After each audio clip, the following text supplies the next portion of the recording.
DIY IT Lesson 3, The Employee Distraction. Disaster picture this.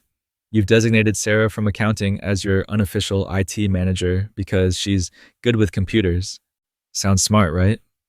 Wrong. Here's what actually happens. Sarah now spends 30% of her time troubleshooting network issues instead of managing your finances. Her accounting work suffers, and she's providing amateur IT support that doesn't actually prevent problems. You're now paying full salary for someone who's become less effective at their real job while failing at technology management. That's double productivity loss eating your profits daily. But here's the real disaster. When Sarah gets sick, takes vacation, or finds a better job, you lose everything. All your IT knowledge walks out the door with her. No passwords, no system documentation, no idea how anything works. Suddenly, you're paying emergency rates to rebuild what Sarah managed poorly, plus scrambling to replace her accounting skills.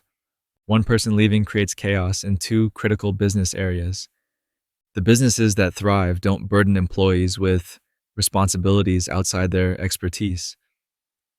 They let Sarah focus on what she's trained for, managing finances, while professionals handle technology.